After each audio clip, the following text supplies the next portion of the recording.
as the senior pastor. That's 2013. He holds a bachelor's in organizational psychology, a master's in divinity, and a doctor of ministry. He's married to his wife, Kelly, for 26 years, and they have 3 beautiful children, Corbin, Addison, and Carson. And his wife is a survivor of brain cancer, so praise the Lord there. In his spare time, he enjoys playing music, motorcycles, surfing, snowboarding, golf, and playing with his kids. So if everybody could stand, we're going to have Sean lead us in prayer, and then we'll do the flag salute right after that. Father, I thank you for today, and I thank you for the men and women that lead this county. Lord, we praise you because it is no mistake, each one that sits in this room today. Lord, that you place them there, that you love them. Father, I ask that today you go before us in this meeting and you give our leaders great wisdom and a discernment that comes from you, Lord. Your word says that if we ask for wisdom, that you give it generously. And Father, we ask that you would pour it generously upon them and bless them, Lord, that they would lead our county in a way that is just and righteous, Lord. And Father, as they lead a diversity of people, they would do it honoring you, Lord. And I pray this, I give this to you, I give this meeting to you and this day to you in the name of Jesus. Amen. I pledge allegiance to the flag of the United States of America and to the republic for which it stands, one nation, under God, indivisible, with liberty and justice for all.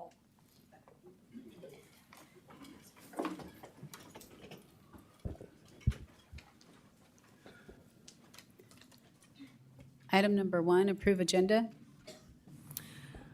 First item is the agenda. I will say that I received an email last night for a request to rearrange the agenda. I've had an opportunity to just briefly speak to a couple of you about that, and because of the nature of the meeting that we have, I think the consensus was to kind of leave the meeting as it's structured. But are there any items that need to be pulled or any rearranging of the agenda? And again, this is not consent. We'll get to that next, but this is just approving the agenda. No, I'm ready to make a motion to approve. All right, we have a motion and a second. All in favor signify by saying aye. Aye. Aye. Any, that carries Sorry, unanimously. I missed that. Who was the second? Buddy, Okay, thank you. We now move to item number 2, approve consent agenda item numbers 19 through 51. Mr. Chairman, members of the board, item 38 is deleted and will return at a date uncertain. all right. Any members wishing to pull any items off consent? Yeah, Mr. Chairman, I'd like to pull item number 21. That's an adjourn in memory of, and item number 36 about a library in my district. All right, we'll pull 2136. Any other items? Mr. Chairman, I don't wish to pull an item, but I'd simply like to make a statement on item 49 since I don't need a separate vote. But I want to extend my appreciation to Public Works and Planning for adding even more money to our hazardous road pickup, and especially to Public Works member Julie Watts, who really spearheading that and helping us keep all of our roads clean. Thank you. All right, thank you. Duly noted. Anyone in the public wishing to pull any items off the consent agenda? And again, items 38 and 21 and 36 are going to be pulled. Yeah, please step forward and state which item you'd like to have pulled. Item 22, please. Item 22. All right, any other members? Not seeing any other public comment on consent. What I would like to do is, I think the order of some of the consent items, Steve, you may have a question about something that you want to hear first. Well, I'd like to start, if it's okay with you, with adjourn in memory of, before we start talking about politics. Understood. And is that item 21? Yes. All right. And again, just to be clear, I've heard item 21, 22, item 36, and 38. Is that correct? 38 is deleted, but 21, 38's 22, and deleted. 36 is pulled for separate vote and discussion. And those items will be heard following item 7. Perfect. All right. Very good. Public portion's closed. I'll entertain a motion for approval of the remainder. We have a motion and a second by Supervisor Mendez. All in favor signify by saying aye. Aye. That carries unanimously. Mr. Chairman, the retiree has notified us yesterday and said that she would not be able to come, so we will mail her plaque to her. So we now move to item number 4, under Supervisor Quintero, proclaim August 26th through August 30th, 2024 as Safety Week in Fresno County. Supervisor Quintero, the floor is yours.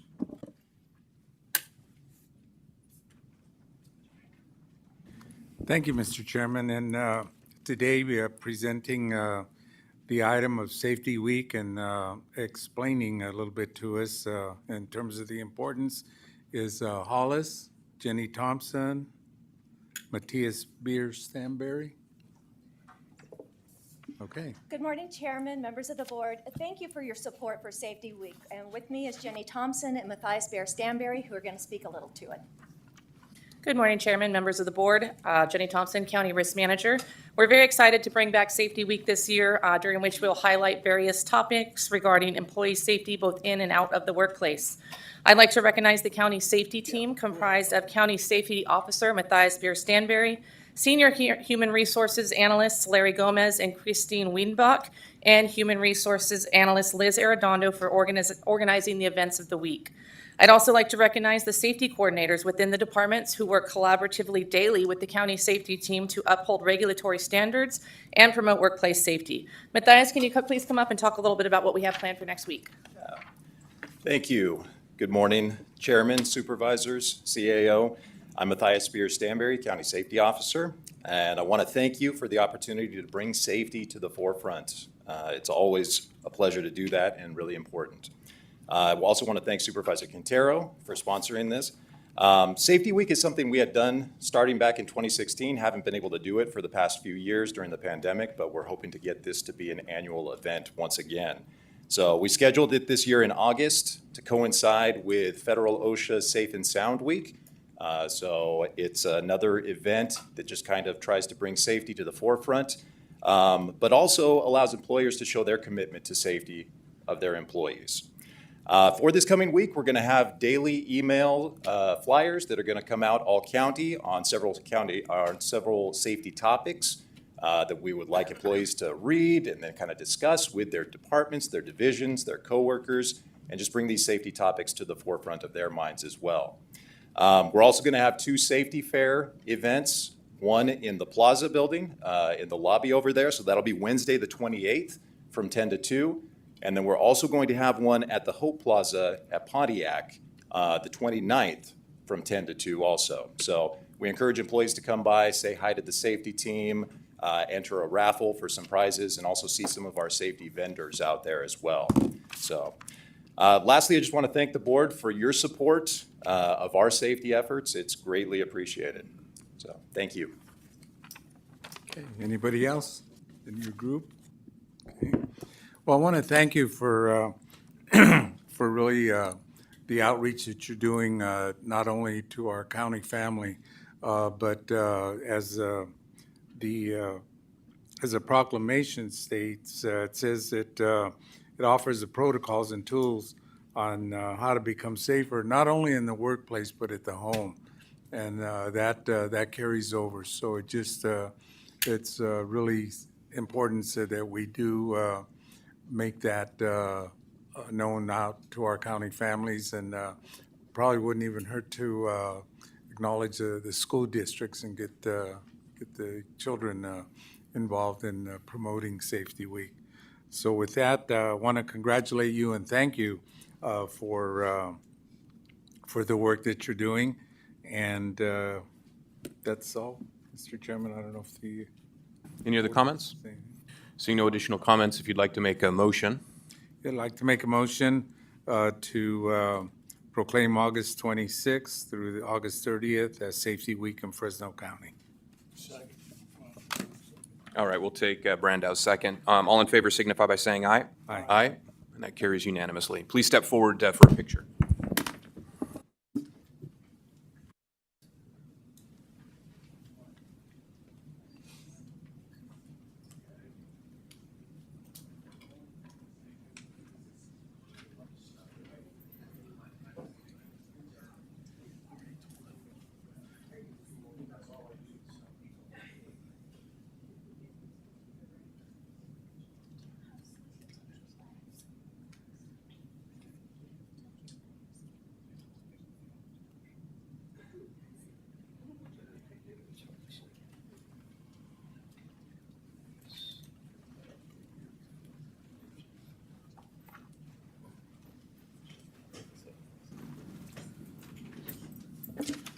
We now move to item number 5.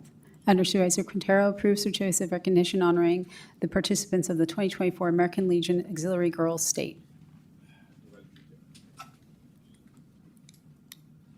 Is Grace Solis in the audience? Okay. Mr. Chairman, we'll probably have to present this. They were going to show up today, evidently not. This is for the American Legion Auxiliary for the girls' state.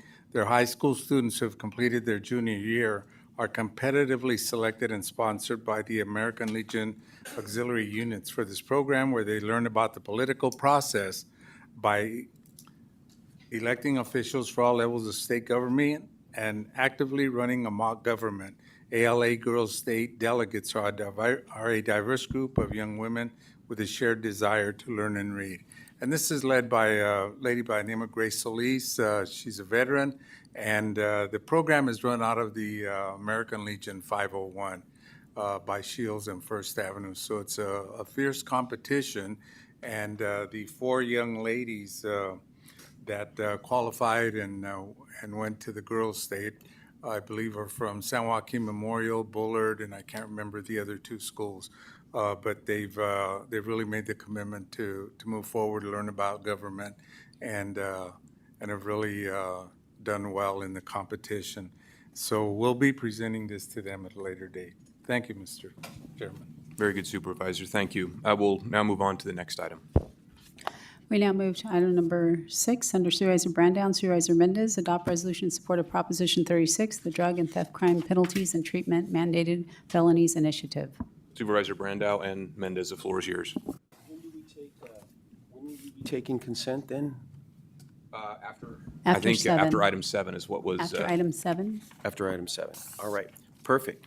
Then I wanted to talk about Proposition 36 a little bit, and Supervisor Mendez and I have had several conversations about this, but some folks have misunderstood what that's about, and it is really a support from the board. It's continued support for reforming Prop 47. And so this board unanimously supported an initiative to put this on the ballot. It was called the Homelessness, Drug Addiction, and Theft Reduction Act. Several of us helped gather some signatures to put that on the ballot, very dedicated. And it was now assigned as Proposition 36. So, but it's about former Prop 47. And some of the things that it does to correct some of the errors in Prop 47 is it creates harsher penalties for retail theft and repeat offenders. For retail theft, it defines fentanyl as a hard drug. It holds fentanyl traffickers to account, and it gives judges greater discretion in sentencing drug traffickers. Finally, it provides mental health and drug treatment training within the justice system to help those who are in homelessness and suffer from these issues. So that is what Prop 36 is looking to do on the ballot, and we would like to continue our support of that. So I think we can hear from the public, but I'd like to make a motion at the end to continue supporting that. Buddy, do you have anything you'd like to share? I want to second that motion, but, you know, all the DAs in the valley really worked hard on getting this on the ballot. And we're basically also supporting our district attorneys in the valley.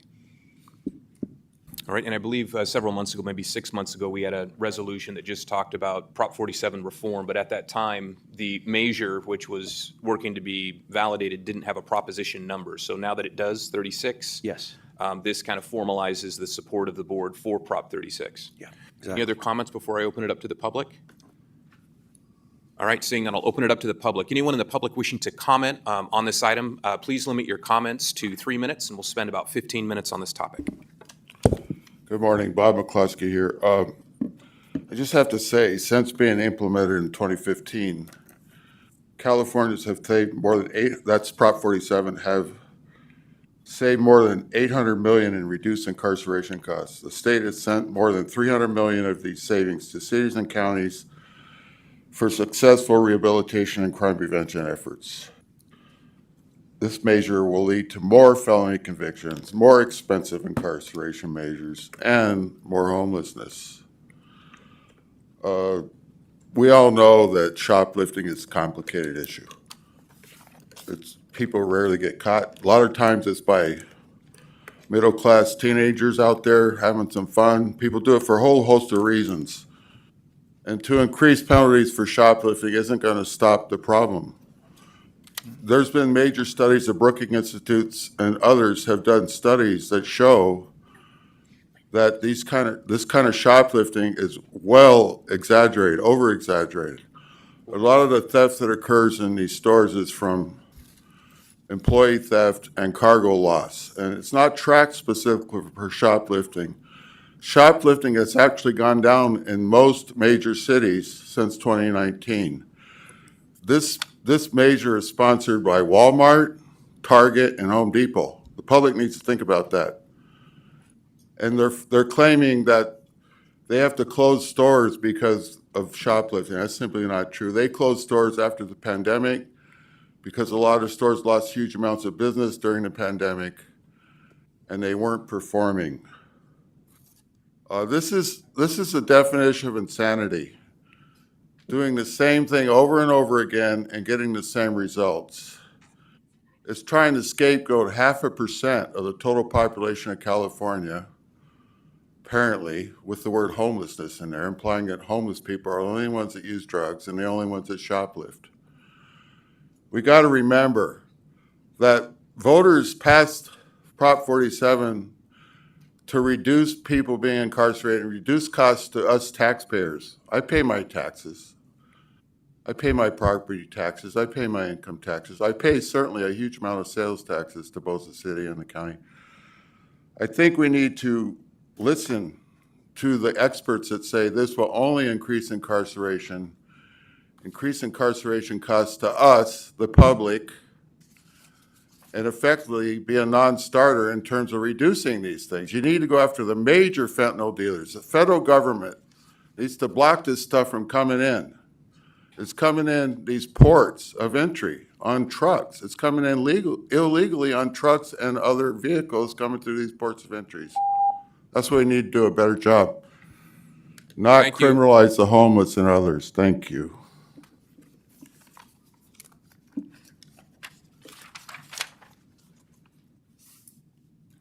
Hello. As a committee member, I want to express my opposition to endorsement, that the endorsement does not represent myself because of a number of concerns along with this proposition. I think when coming up with a solution, we need to look at if it's effective and if it caused harm, which is also part of effectiveness. We absolutely need to address issues regarding community safety and the fentanyl epidemic, but we have to do so wisely. And I'm concerned about the effectiveness here. A decade of research has concluded that Prop 47 has accomplished its goals. And one of the major things is that it's reduced recidivism. That's a hard one to say. But that is extremely important in reducing crime and increasing public safety. But also, much of the cost savings have gone towards programs that make the state safer, like mental health, drug treatment, diversion programs, housing, and victim services. And the Attorney General says that these increased percentages may reduce savings that currently fund mental health, drug treatment programs, K-12 schools, crime victims services, and any remaining savings may be used for new felony treatment. If you've wanted more of these treatment programs, I know this is something that has been mentioned a lot as far as needing more mental health treatments. The hospitals earlier this year being concerned about having enough treatment facilities for those and addictions, that we can't risk losing more resources. Research cast doubt also about the effectiveness of mandated drug treatment, mental health treatment programs, and programs have locally shown that people are utilizing these programs voluntarily, so we cannot risk losing more resources that we need to be able to address these issues that have been shown to be addressed through the work of Prop 47. And as documentation shows, that it could also contribute more to homelessness as incarceration affects the ability to be able to find housing and jobs. So I ask that you consider the potential harm that this is, and continue looking, but also seeking the state and resources in our budget to be able to provide the services that we need to be able to address the issues in our community. Thank you so much.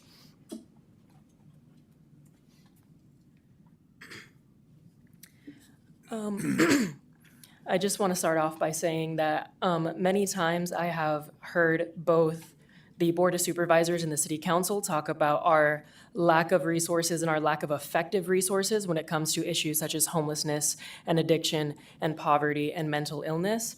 I've heard us speak about these things and the best strategies to bring these to our community members, but Prop 36 is going to cut the funding to these programs.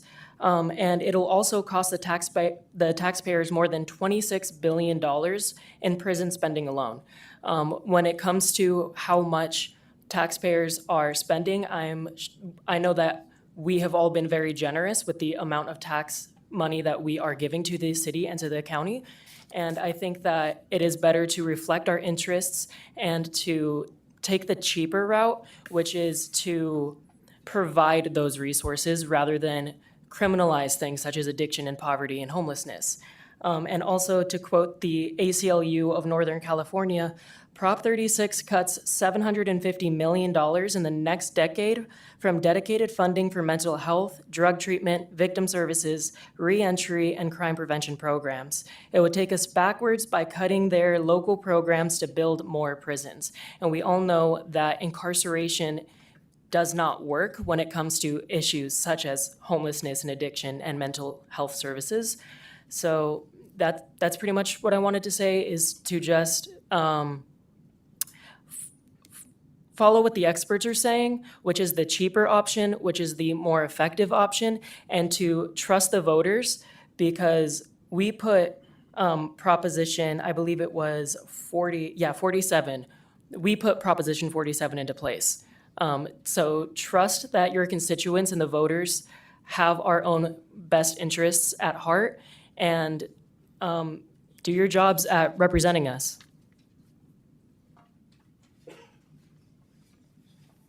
Good morning, Board of Supervisors. My name is Mary Helen Lopez, and I'm here to talk about the homelessness.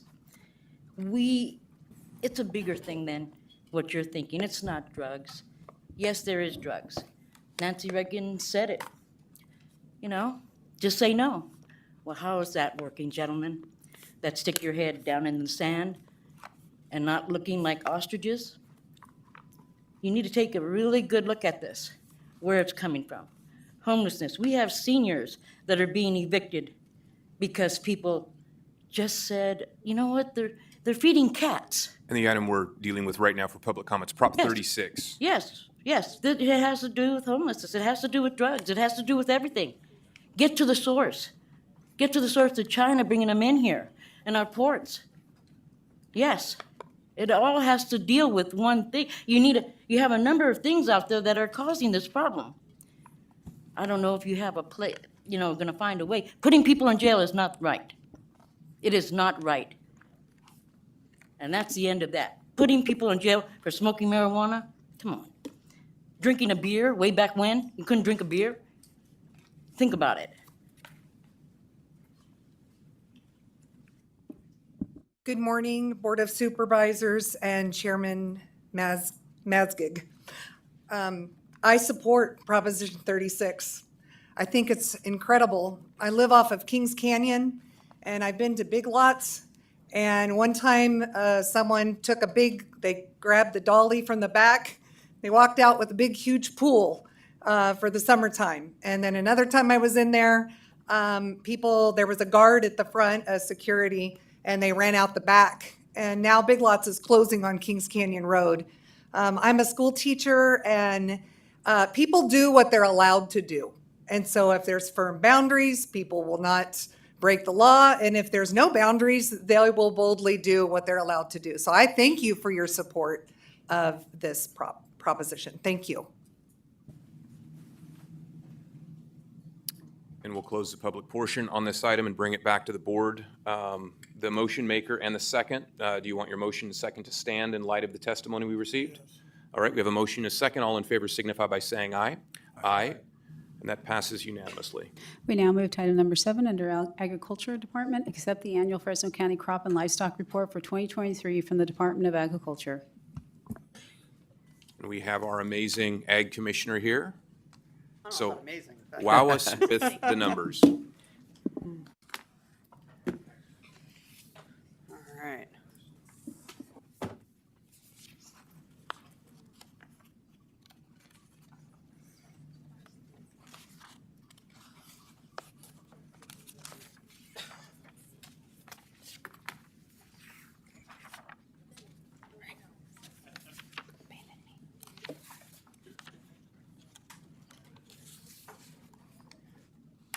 All right, am I good? Okay. Good morning, Chairman, members of the board. Melissa Cragen, Agricultural Commissioner and Sealer of Weights and Measures. It's my pleasure to present the 2023 Fresno County Agricultural Crop and Livestock Report. This report summarizes the acreage, production, and value of agricultural commodities produced in Fresno County. The 2023 gross production value is another new record for the fourth year running at $8,589,054,000. I think I got that number right. That's always the pressure. And that represents a 6.1% increase from the 2022 total. Fruit and nut crops led the way, accounting for over 55% of the total value, followed by vegetable crops at almost 18%, and livestock and poultry at 13%. Taking a look at the top 10 commodities, the top 3 remain the same, with grapes adding nearly $100 million in value and holding the top spot, with a total gross value of approximately $1.3 billion. Almonds, however, lost about $117 million in value, but remained in the second spot at just over $1 billion. And pistachios increased in value by $156 million to remain in the third spot with a value of $862 million. The remainder of the top 10 saw some shuffling of positions, with tomatoes climbing the most positions from 7th to 4th, and milk losing the most ground from 4th to 7th. Nectarines made their way back into the top 10 this year, displacing mandarins. Fresno County's agricultural strength is based on the diversity of crops produced. Including in the 2023 report are over 300 different commodities, 73 of which have a gross value in excess of $1 million. Fresno County continues to supply the highest quality of food and fiber nationwide and abroad, exporting 114 unique commodities to more than 90 countries around the world. The top 5 export destinations measured by number of shipments were Mexico, Japan, Korea, India, and Canada. Almonds represented over 34% of all shipments, followed by peaches and oranges. It's important to note that the figures provided in this report reflect gross values and do not take into account the cost of production, marketing, transportation, or any other costs. These figures do not represent net profit or loss to the producers of these commodities. Each year, we utilize this report to highlight a segment of our agricultural industry and/or a program administered by our department. This year's feature is a look at the nationwide system of weights and measures. Every day, weights and measures officials enforce laws and regulations that create a level playing field for businesses while ensuring customers get what they pay for. Weights and measures is the cornerstone of commerce with a direct nexus to the agricultural commodities produced or sold in Fresno County. This report is our yearly opportunity to recognize growers, shippers, ranchers, and other businesses instrumental to and supportive of agriculture in Fresno County. Thank you to everyone who responded to our surveys, as we would not be able to produce this report without your input and cooperation. Normally, this is where I introduce Ryan Jacobson, and he brings in some fun ag facts, but unfortunately, he had a conflict this morning and was unable to make it, so I'm going to go to thanking and recognizing my team that put in countless hours to produce this report. I need to thank Angel Gibson, Edgar Soto, and Amanda Zito for compiling the numbers, and a special thank you to John Armanito, Jessica Graves, Mike Riccardi, and again, Amanda Zito, for their contributions to the feature on weights and measures. As always, this report would not be possible without their hard work and dedication. And then finally, a weighty thank you to Gina Hill with the Internal Services Department for the beautiful graphic design as always. And I really want to also recognize and appreciate my staff for getting this report done a little earlier this year. And we're up against the budget book now. And so fortunately, we were able to get this done early. I challenged them to get this done before the budget, and they were able to do that. So I want to appreciate their work on that. With that, I'll take any questions. Any questions for the commissioner? I got one quick one. How good is the response to the questionnaire that you have to fill out? I know, I always try to get mine back right away, but. You know, I think it varies from year to year and commodity to commodity. You know, we clearly don't get 100%. We probably don't necessarily, Angel would be the one to know. We get a lot better response each year. I try to fix the survey to not scare people. And so, I mean, for instance, on our major commodities like grapes and almonds, I'll get between 500 and 600 responses for each of those crops. So, we get a fairly good response. Surprisingly, some of the other bigger crops, a lot less, so we've got to work on that. But we do get a very good percentage back. We do send surveys to 100% of everybody that we know that grows. So. Yeah, I think people don't sometimes realize that when they're filling it out, even if certain marketing deals aren't done, you can do a guesstimation on it and be Yeah. pretty close.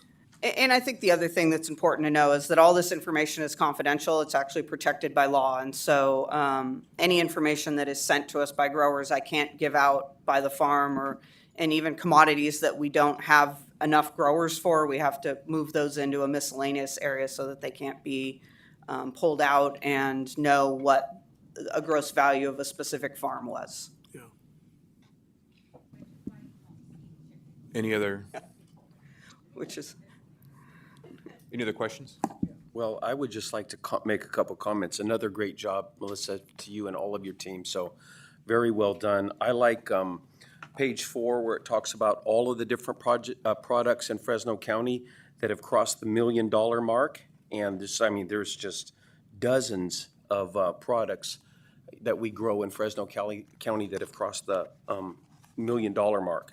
It looks like Supervisor Pacheco, we need to get milk back up there. It looks like you're duking it out with tomatoes. So, I also like page 25, the last back of the pamphlet, where it just shows the different tools of the trade. And so that, to me, that's new this year. I haven't seen a lot of these things before. So it kind of describes all the things that you have to do in the industry to make sure, you know, with weights and measures. And so very great job. Yesterday, I was talking to a lady whose son graduated from Fresno State and got a job as in the water well industry, digging water wells. And so in many ways, it's still true that our jobs depend on ag. So great job, and I appreciate what you've done. Thank you.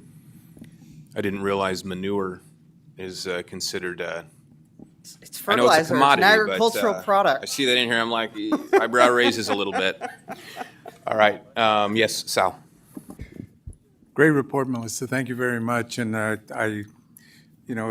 everybody knows, we want to thank the farmers and the field workers that harvest, that help harvest, and all the great work that's done. It's just a great team effort that the county puts together, and the reports clearly show the results of all their hard work. And so we're very blessed in this community to have all the resources that we have, as well as the numbers that show up at the end. So thank you for putting all that together. It's a great job.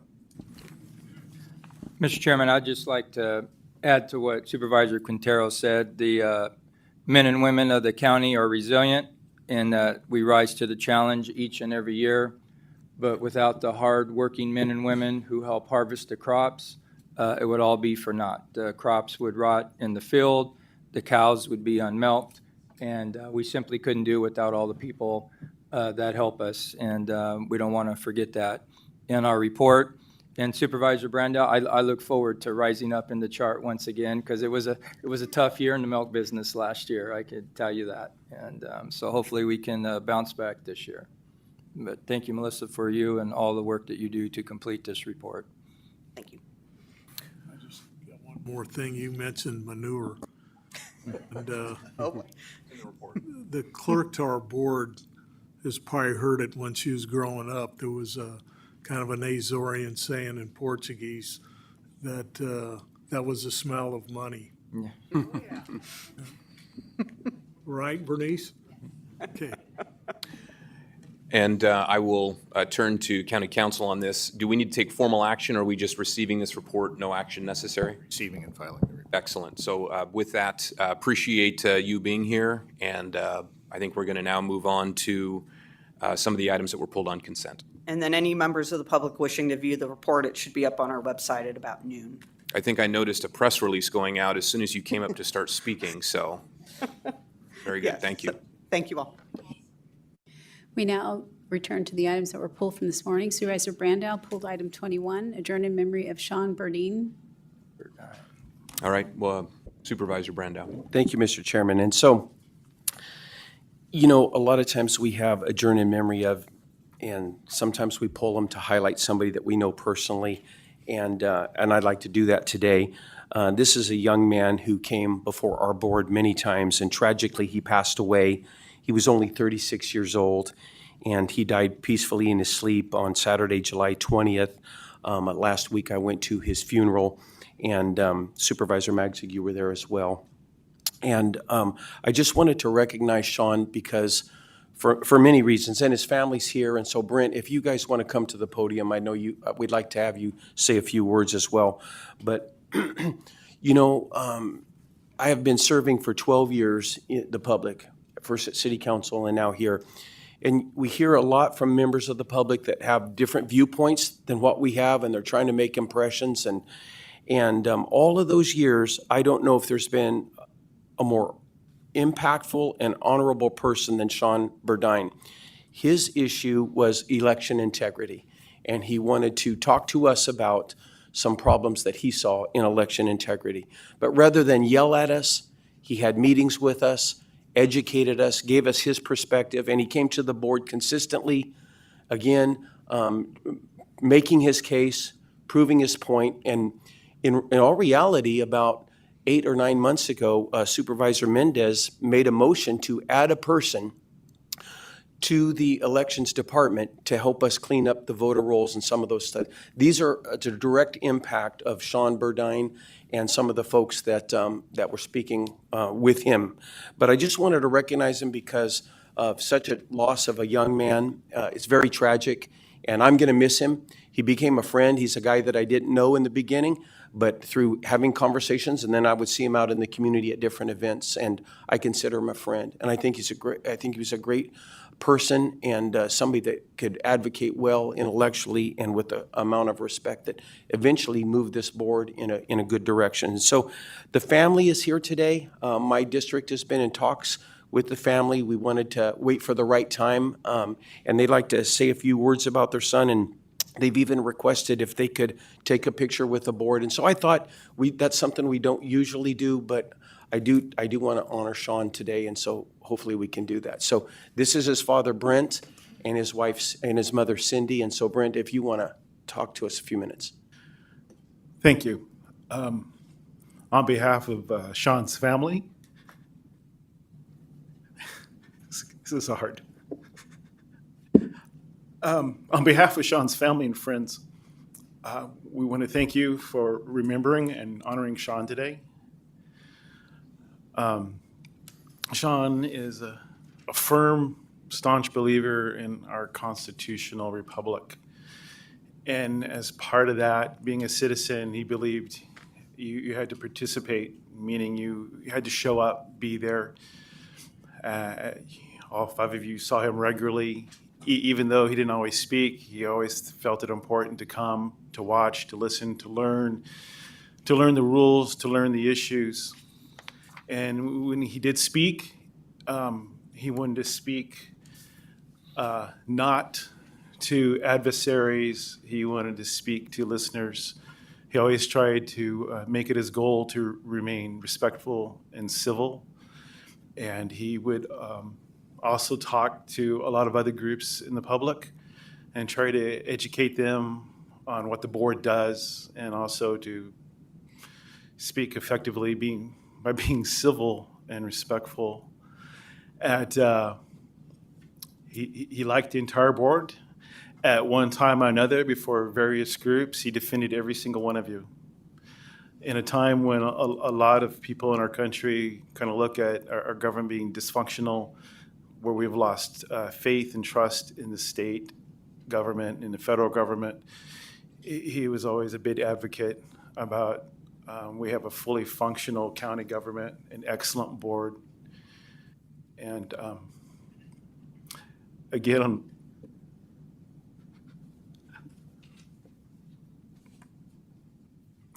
on behalf of the friends and family and friends of Sean, thank you very much.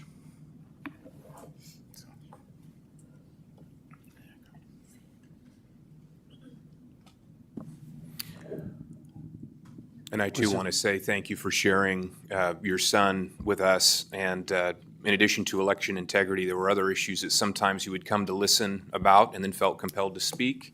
I found him to be very articulate, timely, and knowledgeable on issues, and really appreciate his approach. So again, thank you for being here.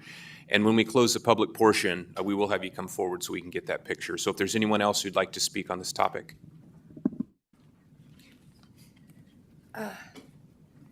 Thank you, dear Fresno Board of Supervisors. I'm so incredibly grateful for your recognition of Sean's service, and grieved at the same time. I wanted to take a moment to honor Sean. I'm a retired school teacher and advocate for protecting the innocent lives of our kids. In 2020, my eyes awakened to many concerning issues, and I learned that complacency and silence was no longer an option for me. So I got involved in civic duties. I joined a Constitution class put on by Andrew and Kelly Crute, and I began speaking at local board meetings. Speaking is not something that's easy to me, and Sean gave classes that were teaching us how to be a public speaker.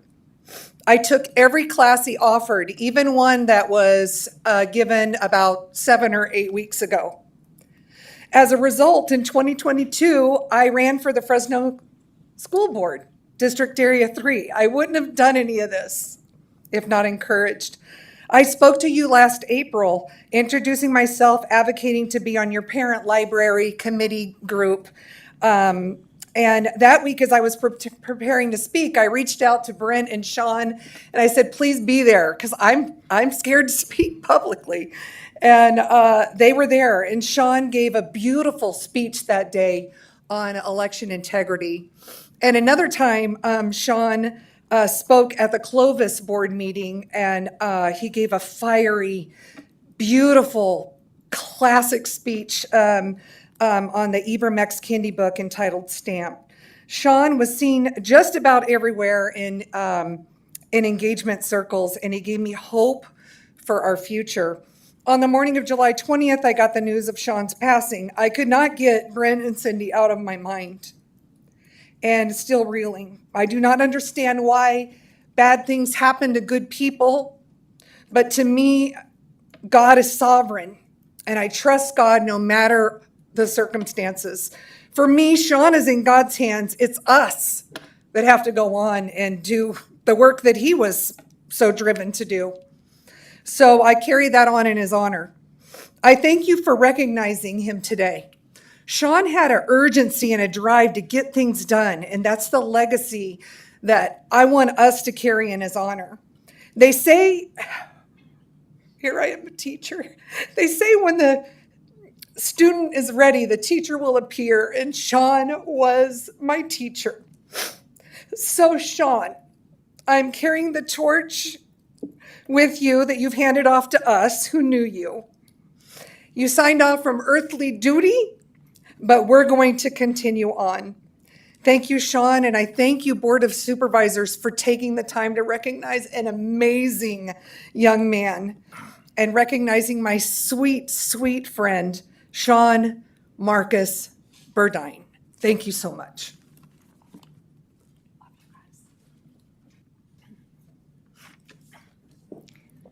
Good morning.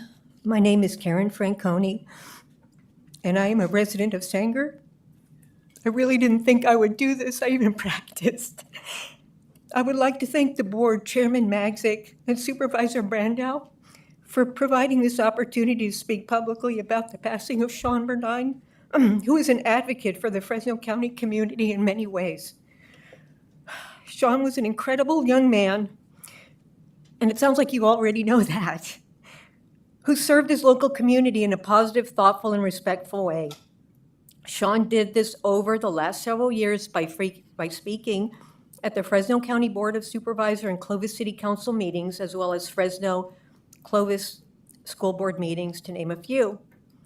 Sean spoke about local issues with the intent to bring the interests of the community to light and to find solutions. He knew what many of the concerns of the local citizenry were because he engaged regularly with the everyday person. Sean was out there. And whenever you walked into a room, a meeting, or an event, you always lit up because, wow, there's Sean. Sean was a member of and attended many local and statewide organizational group meetings, and he was an active member of his local church. He often spoke of civic duty and the quest for truth and encouraged others to attend and engage in government meetings that provide an opportunity to be heard. Sean was known to give advice on being polite and considerate and to treat those with an opposing or different point of view with respect. And like Tammy mentioned, he recently gave a class on that to try to encourage folks to come in and to take the mystery away from what happens at a government proceeding and to help folks get comfortable with that.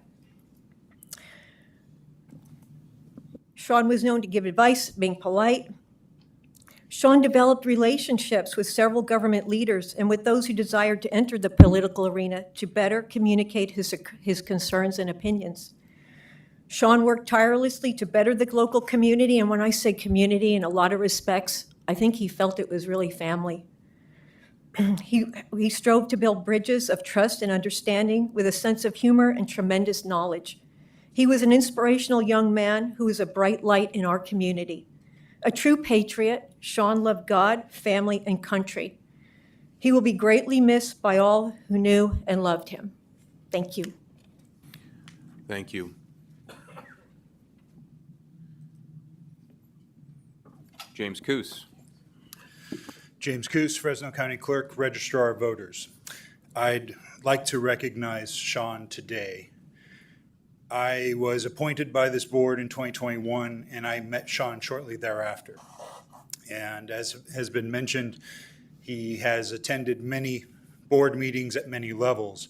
He was also one of the most conscientious election observers that I have definitely had the pleasure to ever meet, to work with, to discuss, to educate. He made changes here at the board. He's made changes with how we do things and how we process elections to make the process better and easier for the public to come in and participate and see that process and to ask questions. He made things better, and we appreciate him, and we will miss him. Thank you. I'm going to close the public portion and bring it back. Since this is an item that has our signatures on it, we're going to take some comments and then we'll make a motion. So, Supervisor. Thank you, Mr. Chairman. Mr. Burdine, I would like to say to you, I read the article about your son, and there was a lot of truth in that, and it's true. He never had a hair out of place, and he was a very sharp dresser. You definitely knew when he walked in, he could have been sitting up here.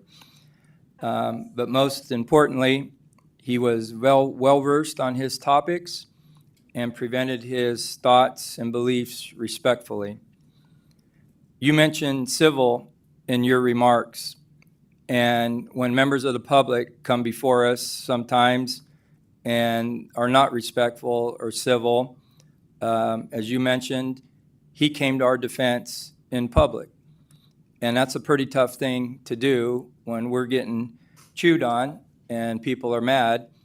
and he would go against the grain, and he would say, no, these guys are reasonable, and they make the best decision with information in front of them, and that takes a lot of courage, a lot of courage. And for that, I had great respect for him and always appreciated him and listened when he came forward because of the way he presented himself and the time and effort he put into it to present his case. And I'm sorry for your loss. I can't imagine what that would be like. And hopefully in my lifetime, I never have to experience what you're experiencing today. And I wanted you to know that. Appreciate you. Thank you, Mr. Chairman. Thank you. Yeah, I mean, I think Brian said it, couldn't have said it any better. What a considerate human being. Yeah. And I have 3 sons of my own. They're just a little bit older than Sean. So I feel your loss. What a great guy. I got a comment. Yes, please, Supervisor. Mr. Misperdine, I really want to commend you for raising a great son. I can tell you that, the times that he came forward, as Brian said, he was to the point, and he knew what he was talking about on the subjects that he covered, and wasn't afraid to stand up and say, you're right or you're wrong. But he always did it with an explanation as to why he agreed or disagreed, and we respected that. I can tell you one time that was a particularly hard board day, and Sean was here, made comments on some of the agenda items. But anyway, as I was leaving, driving out of the garage here, going down, I was over driving down the street by the elections, and there was Sean walking down the block. So I rolled down my window and yelled, "Hey, Sean!" And he just turned around and he saw me, wave, big smile on his face, and he didn't have a good day that day either at the Board of Supervisors. But he was happy, he said his piece, and he did what he believed in, spoke what he believed in. So you couldn't have raised him any better, and he took heed to the lessons you gave him. Thank you. Supervisors, would you like to make a motion? Yeah, I'd like to make a motion to approve this item to adjourn in memory of Sean Burdine. We have a motion and a second. All in favor signify by saying aye. Aye. Aye. Passes unanimously. Please step forward and we'll get a picture with the family.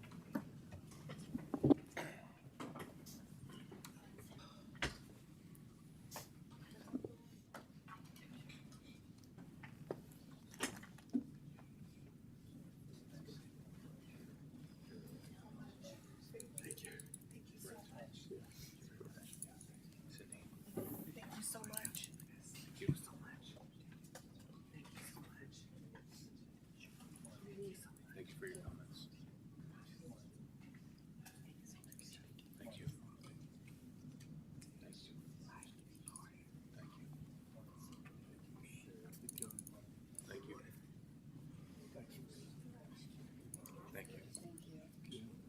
Thank you. Thank you. Good to see you.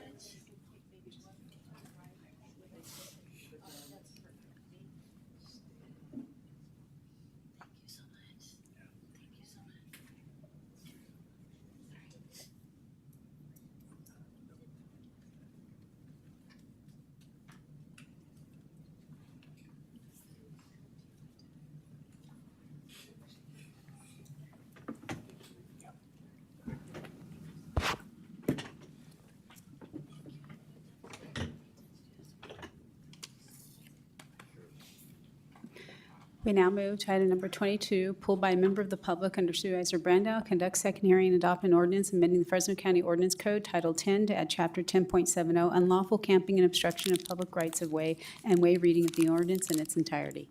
Just a brief introduction on this. This is an item that was passed by our board at our last meeting. So this is the second reading of it, and if it passes today, it will take effect, I believe, 30 days after today's date. So with that, I would open it up to the public for public comment on item 22.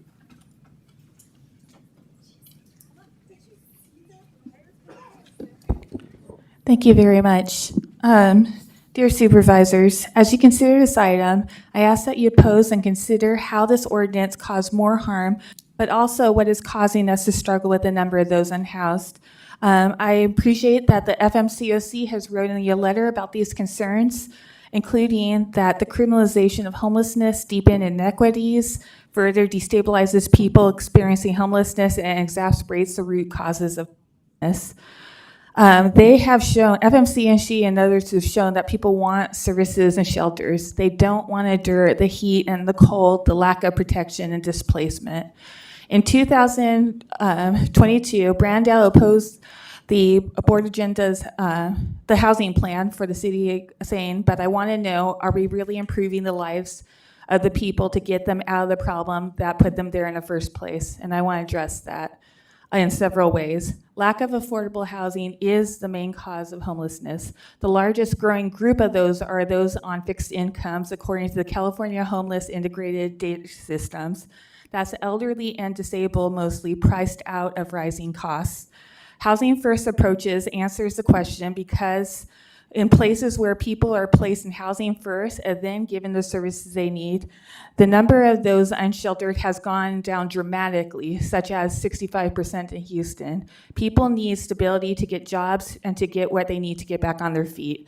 We know we don't have enough shelters and enough room, but even if, as people go into these, if they are not exited into permanent housing, we are not going to get the results and people are going to continue to be out there. But to do so, the city and the cities need to put more emphasis on this, and they're required because in 1969, California has required that all local governments adequately plan to meet the housing needs of everyone in the community, and we are very far behind on all housing stock up to middle class, and it's causing a ripple effect.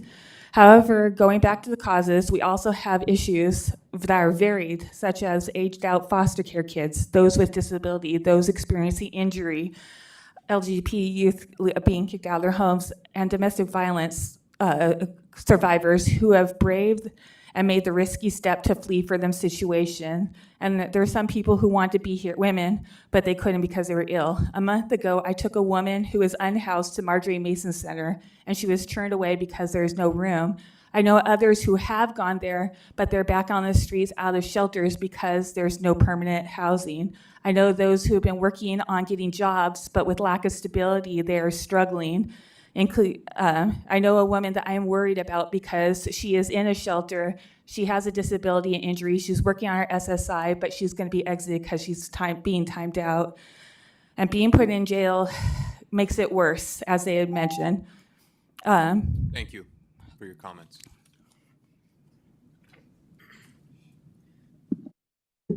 Hello again.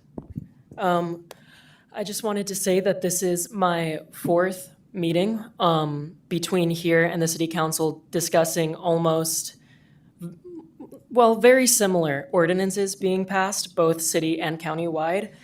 And it is extremely tiring. I'm so tired. And I'm not tired of advocating for our community's most vulnerable members. I'm tired of speaking to our local representatives and being completely ignored. Let's see here. I'm tired of being completely unheard by our officials who are supposed to represent us. We know that the cheaper and more compassionate option would be to supply community-driven resources to provide these people with the resources that they so desperately need that we do not have for them available at this point in time. But this ordinance is more expensive for the taxpayers, like I mentioned earlier, in a time of great financial hardships for most Americans, and it's just completely inhumane. I did just want to briefly say that I thank y'all for the amount of professionalism you show at these meetings, especially while we are speaking, because that is not a level of professionalism we get at the City Council, especially from specific council members. But I did also just want to note that there are not enough beds in Fresno County to house our unhoused population. And once we start criminalizing the act of being in public, they have nowhere else to go. where are they going to go if they can't sit in public, lie in public, sleep in public? There's nowhere else. They're all going to get shipped off to prisons, and then we're going to be the ones paying the price tag for that. And correct me if I'm wrong, but it was just this year that this board voted to remove some of the beds at Naomi's house. So what would you like them to do? You're going to remove the beds that are available and then criminalize them for not being in those beds. That doesn't make any sense to me. And to finish off what I'm saying here today, I just wanted to quote the Fresno Madera Continuum of Care. I know you guys did receive a letter from them. Criminalization of homelessness deepens if I could speak, inequities, further destabilizes people experiencing houselessness, and exasperates the root causes of homelessness. Policies and actions by government agencies that criminalize homelessness worsen the underlying causes of growing unsheltered homelessness. Thank you.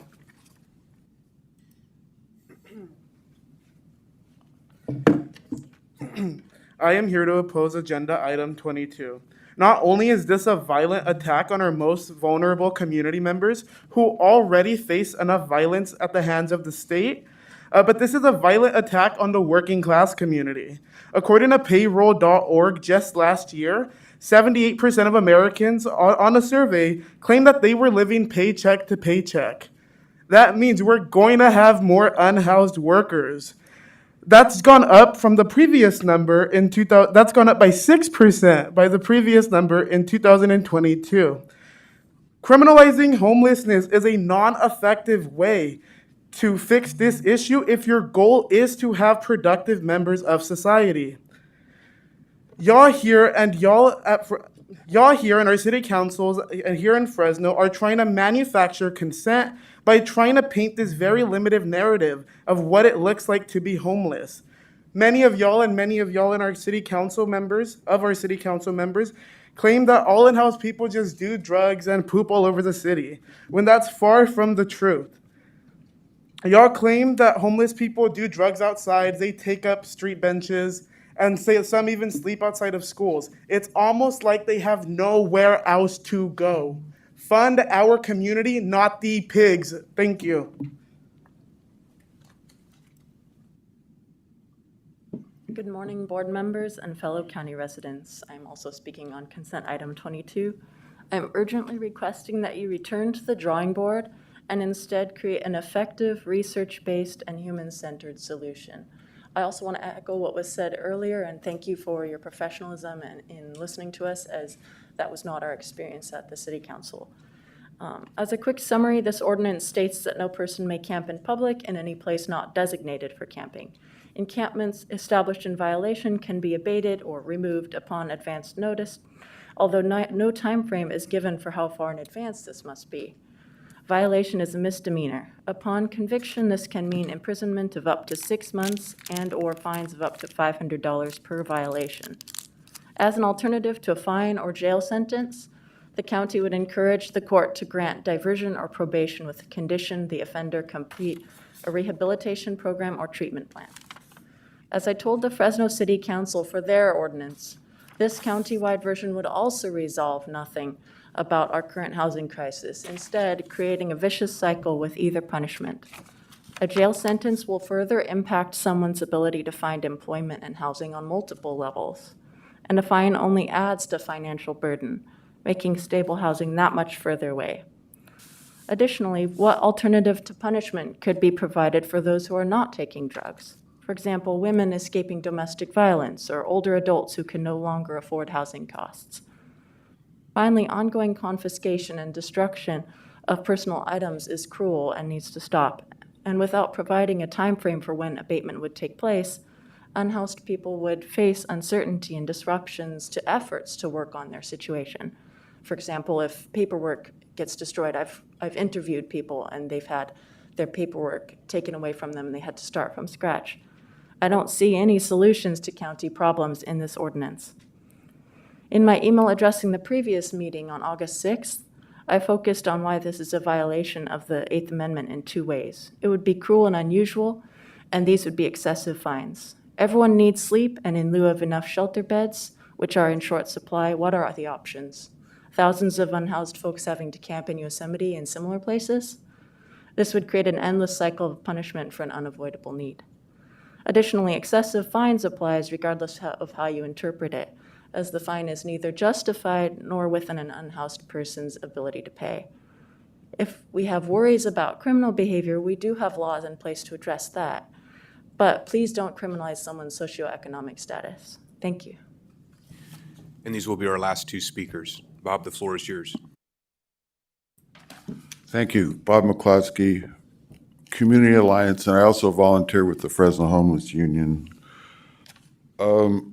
As you know, there was a comprehensive study on homelessness by the University of San Francisco last year, 2023, that came out with they did a very broad survey and surveyed a lot of people, and they found that poverty is the #1 cause of homelessness in California. They also found that the population, I think 180-some thousand, is actually 0.5% of the total population in California. I mentioned that before.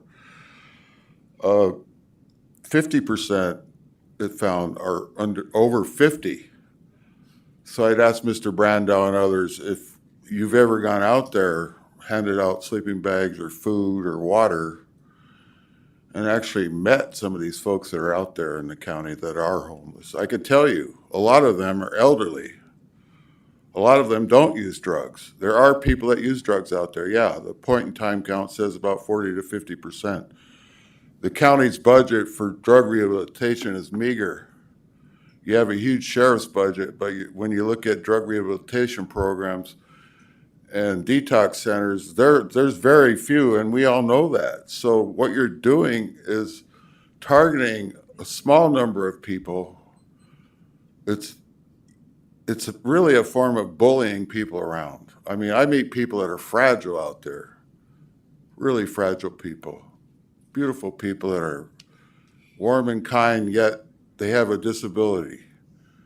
They may have a physical disability, and they may no longer be able to work. And people have mentioned the fact that a lot of these folks are out there because of the skyrocketing increases in rent. I know the FMCOC sent you a letter saying that you could lose funding, the providers could lose funding because HUD requires that the FMCOC try to combat the criminalization of homelessness. Providers could lose funding behind this. I filed a complaint with HUD last year on the city's policy, and they accepted my complaint. I have another one with them to HUD saying that this is pure criminalization of homelessness. Also, Mr. Cedarberg, can't believe you approved this. This is so broad. It says any person may not sit, lie, sleep anywhere, any park, whatever, any public property in the county. I'm a person, you know, I could be out there reading a book, wearing some old jeans and some sandals, not have my ID on me because you don't have to carry your ID around. And a person like me, you know, I'm mistaken for being homeless when I go out there sometimes because I'm old, kind of decrepit. Thank you, And, Bob. you know, we talked about the definition Bob, of your time insanity is up. earlier. We have one more speaker. It's Please. insane that I keep coming Bob. down here and you don't listen. Bob, thank There you go. Thank you.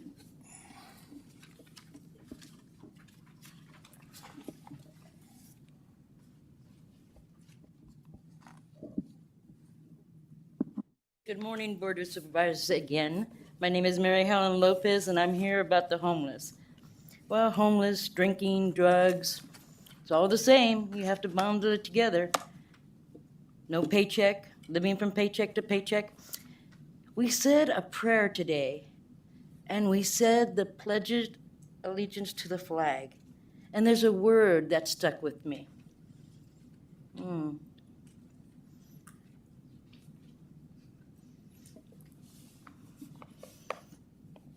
Indivisible. Do you know what that word means? Indivisible? It's togetherness. And I know you've already decided what you're going to do. I know what you've already decided what you're going to do. It's not going to help, put people in jail for no reason except sleeping where they have no place else to sleep. Maybe they need to climb up a tree. Do you have a law against climbing up a tree and sleeping. You can't sleep on the ground, but you can sleep on the tree? I don't know. Maybe they'll invent that.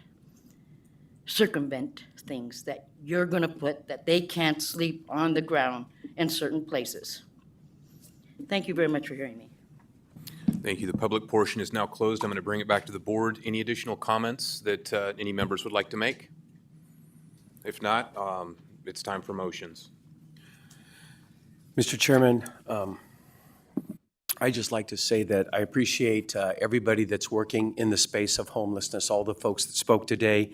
And then we received a handwritten letter that's like about 8 pages long from a person named Audrey Turner. So I do appreciate everybody who's, critical of the no camping ordinance. But I would like to say that, in many times, just like other issues, I think that we're really trying to approach the situation, and sometimes with just different viewpoints on how to best improve the lives of people. We have Amina over here who's spoken many times about all of the services Fresno County does to help out in the homeless world. But at the end of the day, Bob made a great point. This is not about the homelessness. Nobody has the right to go obstruct public places and create situations that are problematic for our business owners, our kids walking to school, and these other items. And so we honor the homeless many times with votes that we take here, spending massive amounts of money to improve their lives. But this issue is really not about homelessness. It's about all the rest of us that are impacted by people who do things that are not right in a public space. So I'm making a motion to approve this item. There's a motion. Is there a second? We have a motion and a second. All in favor signify by saying aye. Aye. And that passes unanimously. We take up item 36, which was pulled by Supervisor Brandow. Internal Services, approve and authorize the chairman to execute a lease agreement with Jeff Jew and Velvet Jew as trustees of the Jeff and Velvet Jew Family Trust dated August 10th, 2011. Supervisor Brandow? 36? Yes. This one should be very quick. I just wanted to highlight that for over a year, we have a very small library in District 2. It's called the Politi Library, and I don't know if I'm pronouncing that right. It's the last name of a person who's a children's author from our community. But it's a very small library, and the opportunity came for Fresno County to purchase a Rite Aid that had closed up. There was a lot of concern from the other folks in this mall that were saying, well, there's not enough parking. But eventually, all of that got worked out, and so looks like we can move forward with a brand new, well, not a brand new building.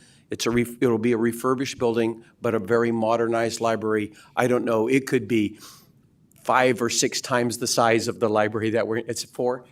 Okay, so that's what this item is about, and I wanted to highlight that support that we have for extending this for our public library. So, Any members need a full-blown presentation on this item?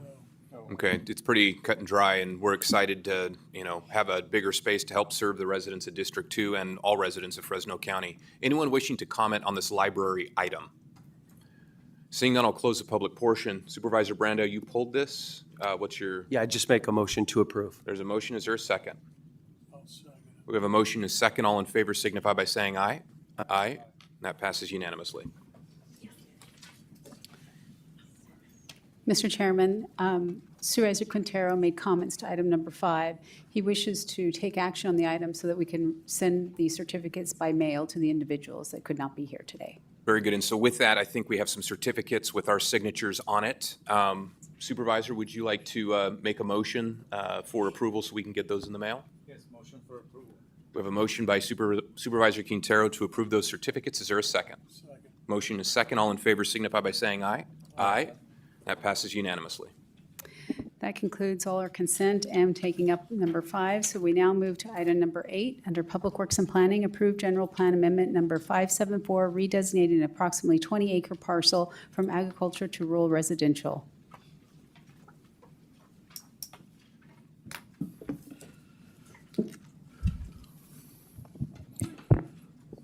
Good morning, Mr. Chairman, members of the board. Tawanda Matunga with the Department of Public Works and Planning. For some background, this item comes before your board based on a motion made by your board at the February 20th, 2024 hearing, which adopted the general plan review and comprehensive zoning ordinance update. The motion directed staff to return with a separate action to include the 20-acre parcel into the Reno Road area future rural residential 5-acre designation and rezone the subject parcel from AE20 to AL20 zone district. This item comes before your board with a recommendation for approval from the Planning Commission at its June 27, 2024 hearing. This concludes my presentation unless you have any questions for me. Very good. And again, I believe at that hearing in February, there was a member of the public that commented we weren't able to act at that time. So here we are today, excited that this has been brought back. And I know that the residents who live off of Reno Road, ever since I got elected, there were conversations about making a commitment to specifically converting certain parcels to so many acres, just so there wasn't a hodgepodge approach out there. So with the general plan update, we did that, and I appreciate you bringing back this this item for cleanup, so to speak, is what I look at. Any comments from board members on this item? Anyone in the public wishing to comment on this item? Seeing none, I'll close the public portion, and I'll make a motion for approval since it's in my district. Second. I have a motion and a second. All in favor signify by saying aye. Aye.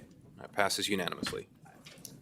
We now move to under Public Works and Planning, item 9, accept certified voter count on file with Clerk of the Board dated May 13, 2024, provided by Fresno County Clerk Register of Voters, showing that there are 7 registered voters residing in Zone Olive County Service Area Number 35. Staff, the floor is yours. Good morning, Mr. Chairman, distinguished members of the board. My name is John Donmar with the Department of Public Works and Planning. The purpose of this item brought to you before you today is to conduct a public protest hearing on the dissolution of Zone AI of CSA 35, County of Fresno, road maintenance, concerning Bull Run Lane and Williamsburg Lane. There are 15 parcels within said road maintenance district. The AI was formed by the board on June 27th, 1995 as a condition of approval for parcel map waiver number 93-18. Since its formation, Zone AI has provided maintenance for both said roads through assessments collected from the benefiting properties. The proposed dissolution being requested by the registered voters and the property owners residing within the zone itself. Your board has accepted and adopted all necessary documents, including a signed petition by the property owners and registered voters announcing completed accordance with the CSA laws found in the government code.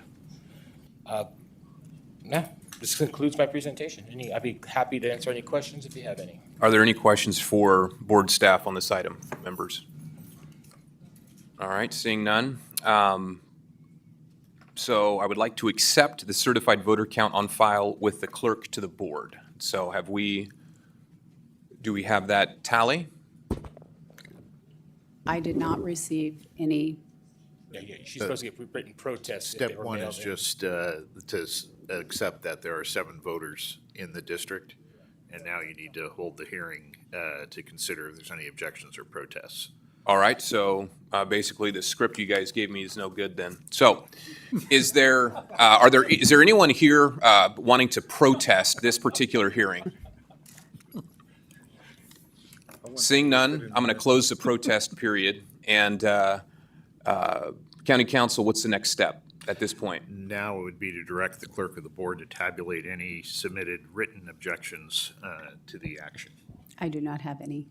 All right, now let the record show that there are no written protests that the clerk has. Any board members wishing to comment on this? Because I still need to open it up to the public. No, because all we're waiting for the opening for them to protest the deal. All right, we have no further comments up here. I'm going to open it up to the public. Are there any members in the public wishing to comment on this item? And again, this is in regards to item 9. Seeing no public comment, I'm going to close the public portion. And does this officially stand as the closing of the opportunity for people to submit ballots in opposition to decertifying this CSA? Our county council's nodding his head, so Yes. that is the case. So, is there a motion to accept the certified vote count, which there's no one who's protested and no one who has submitted anything to the clerk? So is there a motion to accept the certified vote count? Motion. We have a motion. Is there a second? I'll second that, Mr. We have a Chairman. motion, a second. All in favor signify by saying aye. Aye. Okay, and I'm an aye as well. And To adopt the resolution. so adopt the resolution. So with that, we have a resolution. And one of the things I wanted to state for the record, so there still are resources that are left in this account. And it's my understanding that, I believe it's the homeowners association, which is going to be responsible for maintaining the roads and other things which were part of this CSA, which we're dissolving now. Yes. Extra proceeds, which are in this account, they can continue to tap into over the course of future years as slurry seal needs to be done and other improvements. Is that correct? Until the beginning of fiscal 25-26. And is there a way that we can extend that further, maybe out to fiscal 27, 28, or is it limited by law to only, basically 1 year? I'm afraid we don't know the answer to that. We'd have to check. Well, because here's what I don't want to have happen. I don't want to give authority to the homeowners association to only be able to spend funds for 1 year and for extra funds to be in there that they don't have the authority to spend. So here's what I would like. I would like the resolution to reflect, I don't want to have a time horizon unless there is a time horizon that is specified by law. If there's not, then I would like to leave that open. Is that a problem? We would have to rewrite the reso unless you wanted to cross out that date. And then if it's controlled by law, we can report back to the board. Well, you can always bring it back if need be. it's not been spent, to actually spend it on the road. We could do either one, whatever the Yeah. pleasure of the board is. We could Yeah, either then bring that back way an you amended don't have to mess resolution with that the conforms resolution today. with the law and the date, or you could strike the date limitation right now. We would conform to law and report back to the board. Perfect. Let's strike the date and conform to law, report back to the board, and if we need to make additional modifications in the future, that's great. Because otherwise, if we leave the resolution as is and they don't spend the funds in a year, we'll be back here anyways doing this all over again. Yes? Good morning, Board. Chris Bone with Public Works and Planning. To clarify, CSA 35 AI would dissolve and the HOA would take over assessments on their own and maintenance of the road going forward after the end of this fiscal year. We would have the remainder of the fiscal year to use the funds that were collected specifically for CSA 35 AI. And we'd be working with the residents to get any work done that's appropriate. And then the HOA would take over from that point. Good. So any leftover funds would go to the homeowners association? We would need to spend those this year because we're not able to transfer those funds to the homeowners association. Why can't we give those, it's their money, they contributed to it, so why can't we just give it to the homeowners association? It's actually the CSA's money. It's not an individual taxpayer's money. So the law does not allow for it? I do not know that answer sitting here. It'd be something we would have to check as to whether we could transfer that money. Because the homeowners are the ones who paid into it. So Correct. what I would like to see happen is any remaining funds, I want it transferred to the homeowners association because the homeowners there are the ones who paid into it. So that's what I would like. And if for some reason that's not allowable by law, then we got to follow the law. Okay. And just for clarity of the record, in looking at the resolution, there's not, other than mentioning the fiscal year, there's not a specific date that cuts it off. So there's no need to amend the language in.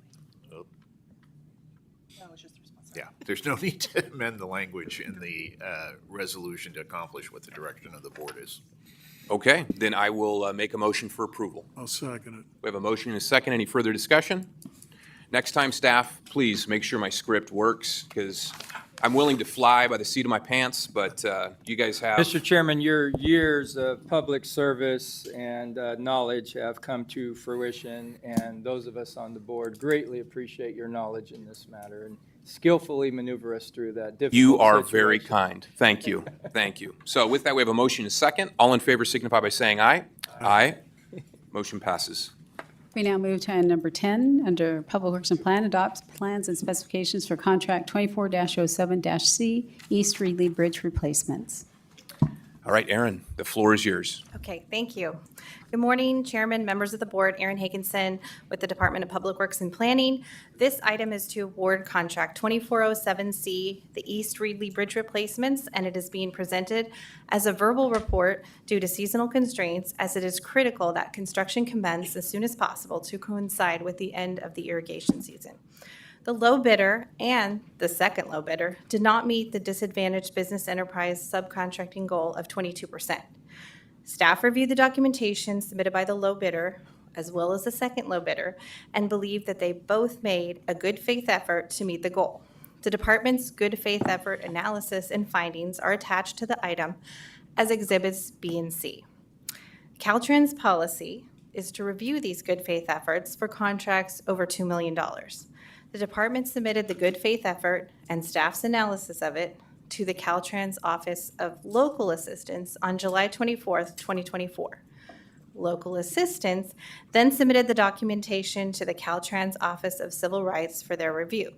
The Office of Civil Rights had 15 business days to review and respond. However, they did not respond to local assistance within this time frame, which ended on August 14th, 2024.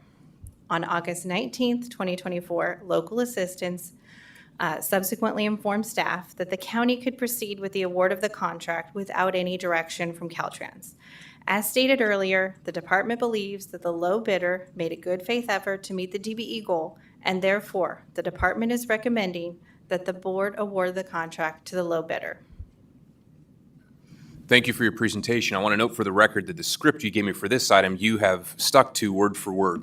The recommended action is adopt plans and specifications for contract 24-07-C, East Reedley Bridge replacements, federal project NOS BRLO 5942-239, Reedley Main Canal Bridge on Englehart Avenue, BRLO 5942-226, Travers Creek Bridge on Lincoln Avenue, and BRLO 5942-227, Travers Creek Bridge on Parlier Avenue, and award contract to the lowest bidder, Cow Valley Construction, Inc., 5125 North Gates Avenue, number 102, Fresno, California, 93722, in the amount of $3,518,357. Any comments on this recommended action from staff? Seeing none. Anyone in the public wishing to comment on this item? Hearing none, I'll close the public portion. Is there a motion for the recommended action? The motion. We have a motion by Supervisor Mendez. Is there a second? I'll second it, Mr. We have a motion and a second. All in favor signify by saying aye. Aye. That carries unanimously. You know, it could have been worse. Could have. I mean, well, Thank you. they did a better job than the LAFCO council, where you had to actually go back and correct them. For the record, the clerk did not prepare the script for item 9. Everybody keeps looking at me. It was not me. We now move to item number 11, Board of Supervisors Committee Reports and Comments. We're going to start with Supervisor Brandow. Supervisor Mendez. I thought you did a brilliant job trying to do a comeback just now off the item 9. That's pretty tough when you get a wrong script. And then later on, they say, well, you didn't make the motion the correct way because of what we were doing. It was actually a twofer. So that was it was a good job, and thank you. Thank you. I appreciate your comments. Supervisor Quintero. You dazzled us with your brilliance. Like a shooting star, I go out quick. So there you go. Baffled us as well. Supervisor Pacheco. Mr. Chairman, I normally do not comment on this, but I wish to use Supervisor Brandow's normal allotted time for this. On Friday, I attended an off-site meeting, and when I returned after lunch, I walked into our offices, conducted the county's business, and at the end of the day, I returned to my vehicle and found an envelope on my window. At first, I thought, how could I possibly get a parking ticket in my designated spot in the county? And upon further review, I realized that it was not a ticket, but an envelope that originated from inside my car that I was supposed to mail on my way home. It contained a payment voucher and a personal check. Someone, a good Samaritan, realized that it was not trash, that it belonged to me, picked it up, and placed it on my window, under my window wiper. I appreciate the person or persons that did the right thing when no one was looking. So if that person or persons are listening, I would ask them to please reach out to me so that I can thank you in person for saving me a whole lot of heartache at the end of the day to have to cancel my check, watch my bank account, and miss my allotted payment. And I'm appreciative and grateful for that, and think we always comment on the negative things. And I wanted to be a person that said something that somebody did positive when no one is looking, and I greatly appreciate whoever did that for me. And I would personally like to thank you. If you would come forward, I would greatly appreciate what you helped me do on Friday. And I just wanted to take the time to do that, Mr. Chairman. Thank you. Supervisor Mendez has another item. We also adjourned in memory today for Baldo Hernandez, who was superintendent principal of Westside Elementary. Now, a lot of people, in the city don't realize when you're a superintendent principal of a small rural school, you're kind of like a one-man band and you have to do a lot of different things. And not only did Baldo do that, he had served for a while for the Fresno County Fire District Board and was very active in the community. And I've worked with Baldo. He was already the superintendent principal back when I was on the Riverdale High School Board, and that was back around 1992, 93, and also worked with him with unification and with Riverdale Unified, because Westside Elementary was an autonomous school that fed into Riverdale High School, but still kept their board and their superintendent. And Baldo was a hard worker, and he'll be missed.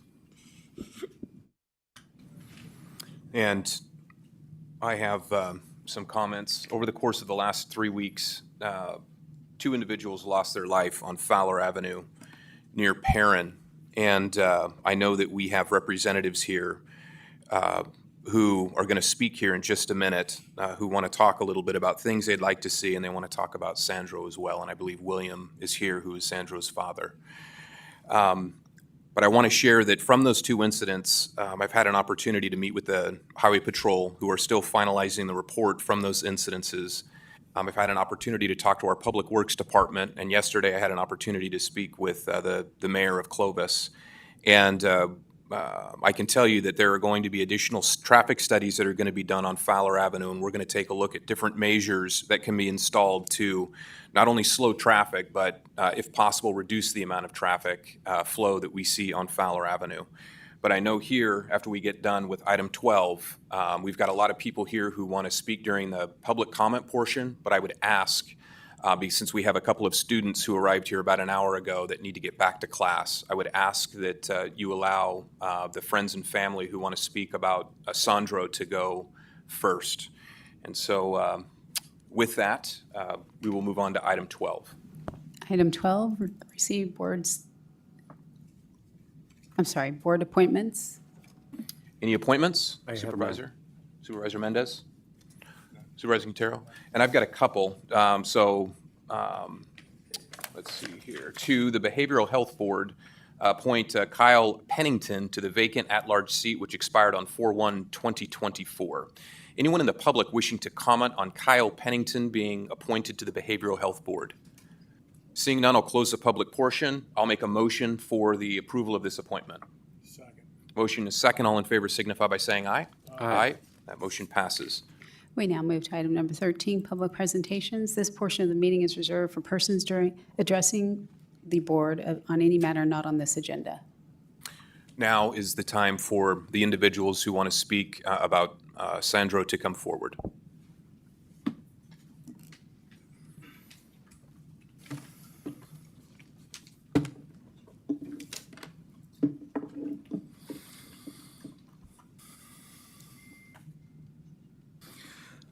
Board members of the County of Fresno.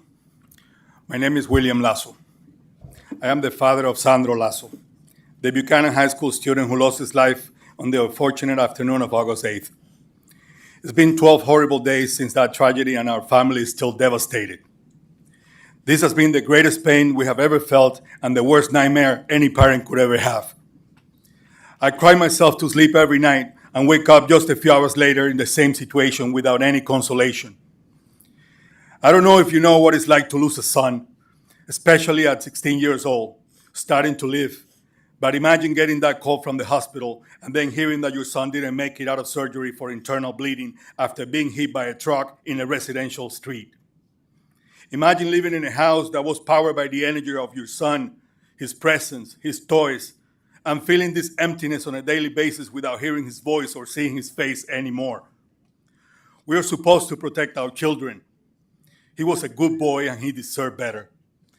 We protected him, sheltered him, and supported him in every way. We all want our kids to leave their screens behind from time to time and go outside and play safely. Well, my son was just riding his bike when he was struck, and now he's gone, and nobody seems to be responsible for what happened to him. He was a great person, smart, compassionate, and with a great attitude towards life. He wanted to be a film director ever since he was in preschool. He was supposed to have started his junior year in high school yesterday. His friends at Buchanan miss him dearly. His family all over the United States and Cuba will never have the chance to see him again and see what a young man he became. I am here today with many questions and one demand. Why haven't you done your job to protect our community better? Why have you taken so long to place a stop sign at Fowler Avenue and Perrin Road? Do you even realize that you have blood in your hands? Do you even know that the family of Caden Bailey is going through the same tragedy? They lost their son only 8 days before my son Sandro. What are you going to do this time? Where's your sense of responsibility, honor? Where's your decency? How can you face this community and continue to ignore this? The Clovis City Council says the decision is in the county hands. The county says the decision is in the Public Works Department and the CHP, and everyone else has a different story without a solution in sight. What are you doing to fulfill your duties? I have many more questions, but very little time. My only demand for now is put a stop sign in that deadly intersection before all the people lose their lives. Do your job. I'm not asking for much. Just be decent and protect your community. Put a stop sign there. I may seem angry, but I'm here out of love because it's what Sandro would have wanted. I know if this has happened to you, something would have been done already. Maybe. Where's your compassion? I will keep coming here until a stop sign is there and you do what you're supposed to do. We have almost 1,500 signatures on change.org. Stop for Sandro.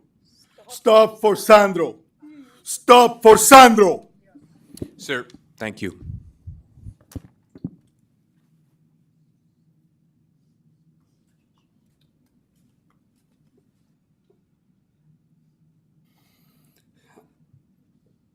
Sandra came over to our house every day to play with my son Ronan. We knew him pretty well. He's a really good kid, really bright, really intelligent. Our disappointment, and from the many people I've talked to, is that there's a clear resolution and solution available for Fresno County, and it's not being done. Instead of being the adults in the room and actually trying to take into account the feelings of not only his close friends who are still kids and his family for the pain they're going through. We're bickering over whether Fresno County should pay for it or whether Clovis City should pay for it. This is really disheartening, and it shows a lack of empathy and a lack of action by our representatives. And it's disappointing because to us, and I'm sure many people agree, the most important responsibility of our local government is to protect this, to ensure the safety of our children. And it's very clear that this road has a problem. You've had members come before you previously, even before these two incidents happened, multiple times asking and warning you that this would occur. before this occurred, so it could have been prevented. But instead, we're busy squabbling. And so we're asking to be adults and to have some empathy and love and compassion, realizing that people have died, because we could put up a stop sign. Like, we can do that. That's not a big deal. And to have Fresno County arguing about that with Clovis and who's responsible and who's going to pay for it is really disturbing and shows a lack of responsibility and empathy for the situation. This should be able to be acted on quickly in an efficient manner. It's a stop sign, and it could save lives, and it should have already been done. So our hope as a community is that you guys will actually quit, be adults about this, and solve it in a quick manner. Quit arguing about whether the county's going to pay for it or whether Clovis City's going to pay for it, and get the stop sign up there quick so another kid doesn't die. It's needed. Also, the traffic was being diverted from a larger road from construction, so had an increase in traffic. We've seen it all many times. Anytime there's a detour, they put up a sign, like a detour sign, or they even add a stop sign, or they have lights, or this is a common practice, right? None of this was done in this scenario, and it probably could have avoided the death potentially. So that's what we're asking, is to, instead of quibbling about who's going to pay for the stop sign, to take a base, to be quick and efficient. That's what our hope is in order to protect lives in the future. Hello, I was one of Sandro's close friends. I'm just a kid, and even to me it seems pretty simple. Like, all you need is a metal pole and sheet metal, paint it red, and write stop on it. And I could do that in my backyard.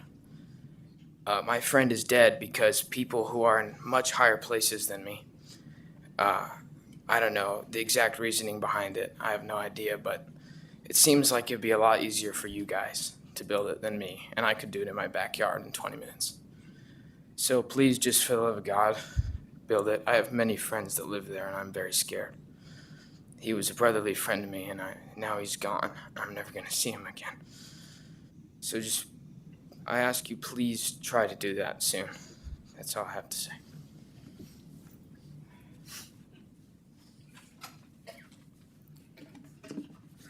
My name is Kathy Bailey. I am the mother of Caden Bailey, who was killed 20 days ago just south of the intersection of Fowler and Perrin. His accident happened at around 11:30 at night. The driver of the minivan that struck him didn't even have time to apply his brakes, as he did not see Caden at all. He hit him at full speed from behind, which I am being told was the speed limit of 45 miles per hour. My son landed approximately 100 feet from the point of impact. It also took the van 100 feet to come to a complete stop. Multiple cars pulled up on the scene in the seconds that followed and apparently witnessed my baby's last breath. Caden's injuries were extensive. What I do know and what I have seen already gives me nightmares that will live with me forever.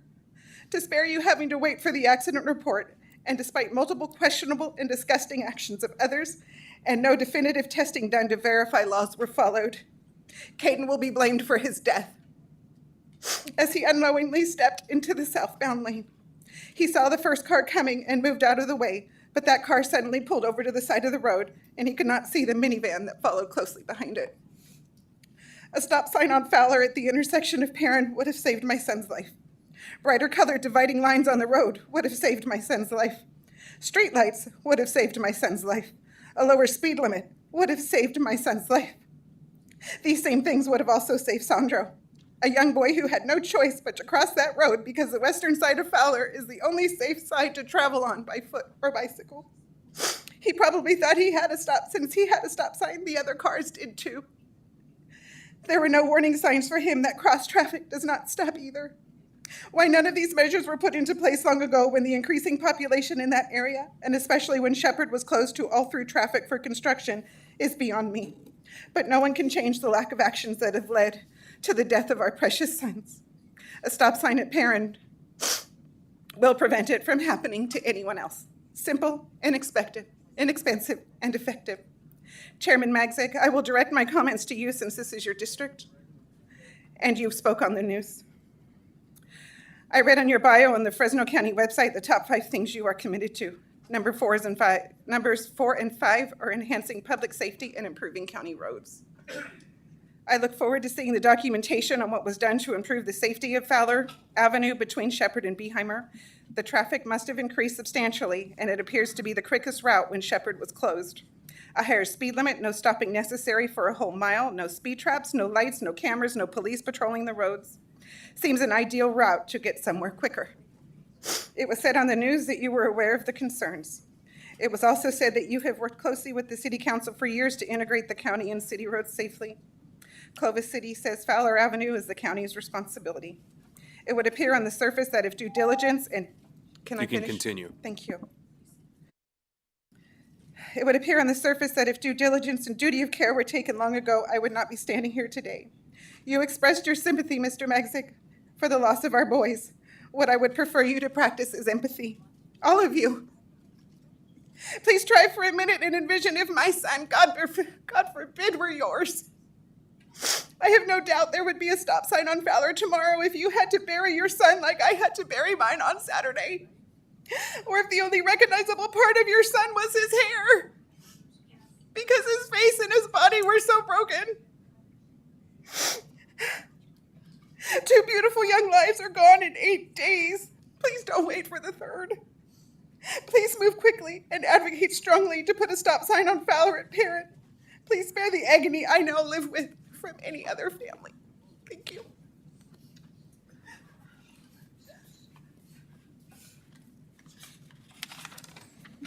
Good morning, gentlemen.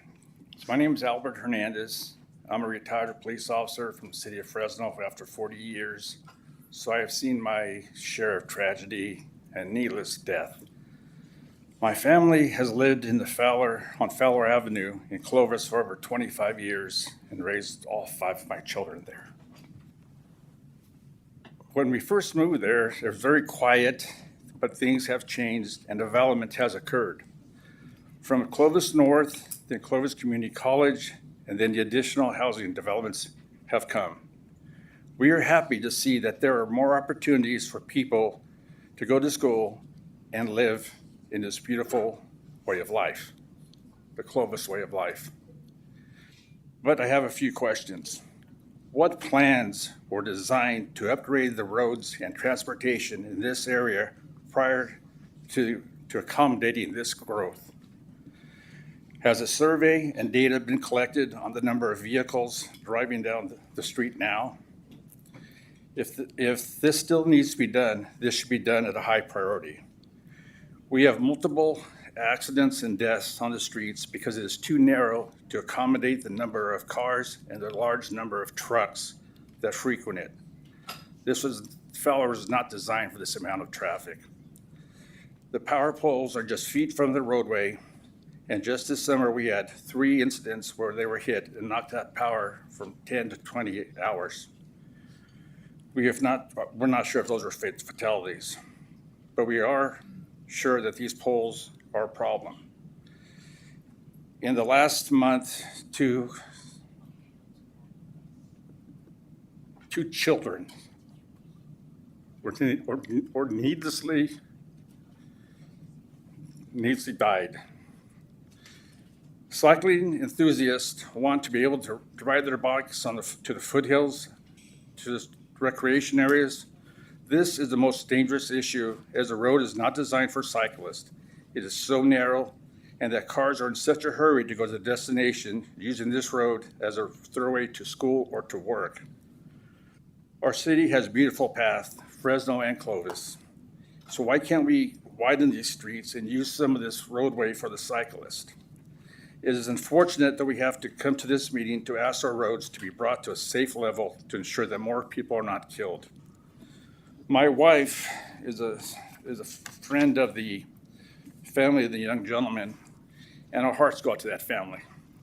As responsible citizens and community-minded leaders that you are, we hope you identify the plan to save lives and make this safety the highest priority on Fowler Avenue. And this stretch of land is probably, can I finish that moment? Yeah. This stretch of roadway is probably 1/4 of a mile, and there's been 6 deaths probably over the last 10 years, so it's unreal. I just like your consideration. I know this is not easy. I know there's a lot of work to be done on it, but please start somewhere. Thank you. Thank you.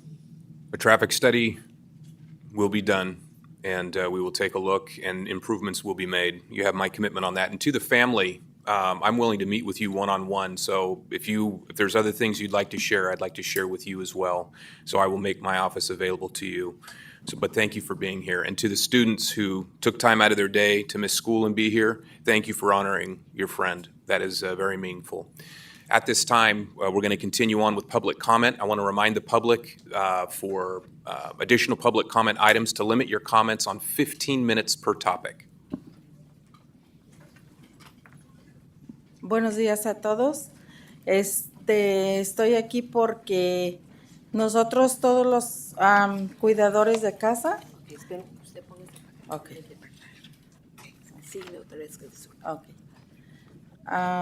Los cuidadores de casa de nuestros hijos y nuestros abuelos, nuestros padres.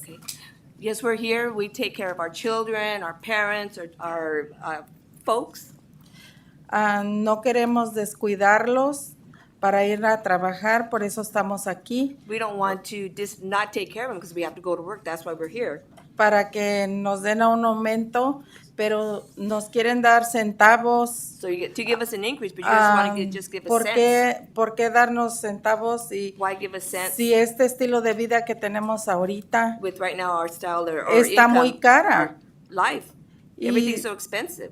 Nuestros hijos ya cumplieron 18 años. And our kids are over 18 years Por old. X cosa el Seguro Social no les da. For certain things, the security won't give them nothing. Ni modo de darles la calle. We can't put them out in the street. Son nuestros They're hijos. our children. Y nosotros tenemos que sacar de nuestra bolsa para darles a ellos de comer. And we have to take out money out of our pockets to give them food to eat. Las aseguranzas están muy caras. The insurance is way too high. Tenemos que pagar un tanto We have to para pay a las certain amount medicinas. for their medicine. O como por ejemplo yo tengo For example, diabetes, I'm diabetic. cuido a mi hijo I take care of my son. y él no sabe atravesar calles, And he doesn't know how to cross no streets. sabe He vestirse, doesn't know how to dress himself. tengo que darle de comer I todo have to yo. feed him everything. Y si yo salgo a trabajar, And ¿quién if lo I- va a hacer? And if I go to work, who's going to do it? Y yo sé que en este país And I know in this country, es muy posible It's very possible que si nosotros los dejamos, that if we leave va a them, pasar algo y, something's gonna y happen con to quién them. van a ir con nosotros. And who's going to go with us? Entonces, ¿por qué no darnos a un aumento So más why can't you give us a para little poder increase vivir mejor? so we can live better? Es todo lo que le pidemos That's all we're para asking todos nosotros for los all of us, cuidadores de casa. for the home, Porque in-home pienso providers. que nuestro trabajo, Because I think our work, pienso que alguien lo tiene que ¿cómo se dice? Alguien lo tiene que somebody has to mirar do it. They have to see lo que nosotros hacemos por todos. what we do for everyone. Y no nomás cuidamos a veces nuestros hijos, And cuidamos otras We personas don't que just take son care of our own children, we take que care of son other de people otras personas que no pueden cuidarlos. that are from other families that can't take care of them. Y por necesidad a veces lo hacemos, And for aunque ya necessity, there's ya times no we do it. podemos a veces, pero But tenemos sometimes que we can't, trabajar. But we have to work. Y no les pidemos mucho, We're not asking for much, pero centavos but cents, no puede ser. it can't be. Nuestro trabajo también vale. Our work done also Miren is very eso. valuable. Look at that. Cuenten eso para Count for nosotros that. todos los For all of us cuidadores. all of our providers here. Y hay muchos ancianitos que And no there are a lot of pueden older cuidarlos folks that y can't yo he take care of mirado them. And I've seen cómo están esas personas. how those people are. Yo tengo 20 años cuidando, I have cuidé 20 mi years. suegro I y took luego care of my father-in-law. estoy cuidando a mi hijo Now I'm taking care of my son. y tengo un sobrino And I have a también. nephew. Y yo miro a su mamá. And I look at his mom. Y ustedes la conocen, And es you guys Ofelia know her. Ochoa. It's Ofelia Ochoa. Ella no saben cómo se la guys dedica don't con know su how she hijo dedicates y herself with estar her son aquí and con to todos be here ustedes with all of y you. con nosotros And with también. us as well. Es una mujer muy valiente She's a very valuable woman. y les doy las gracias And I give you thanks. y espero no ofender a nadie. And I don't Es I don't todo wanna lo que offend les anyone. pidemos That's all we're por asking todos for. aquí, For all of los us que here nos ven. that you've seen today. Muchas gracias. Thank you.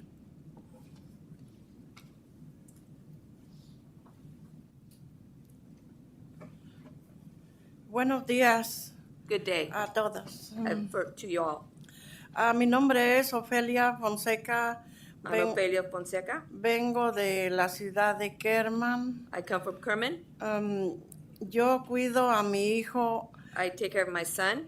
Tiene 39 años. He's 39 years old. Desde niño From a child, lo estoy cuidando. I've been taking care of him. Y ahora And now, también mi esposo salió con now my husband el cáncer. now has cancer. Es mucho trabajo. And it's a lot of work. Porque mi hijo no habla, Because my son doesn't speak. no He camina, doesn't walk. no pide de comer, He can't even ask for food. nada más hace ruido. He just makes noise. Cuando tiene hambre, When he's hungry, cuando está mojado, when he's soiled, él no sabe he nada. doesn't know nothing. Y estamos aquí para And we're here pedirles to ask you su ayuda, for your help que nos suban el sueldo, to increase our wages. por favor. Please, Ustedes sí pueden. you guys can do it. Nosotros, entre más años pasan, Us, for more years that keep going, menos fuerzas, we have less of strength. más viejitos, We're getting older. ya no podemos mucho. We can no longer do much more. Y pues les pedimos su And so we're ayuda asking for your help. y gracias And thank you por todos. for No tengo for muchas everything. palabras I don't have so many words para explicar. to explain. No tuve escuela, I had no education, nada más poquito. just a little. Y pues muchas gracias Well, thank you. y a Ofelia que nos ayuda And Ophelia, who helps us en lo que ella puede. and what she can do. Y gracias a ustedes And thank you to you all en general. in general. Thank you. Gracias.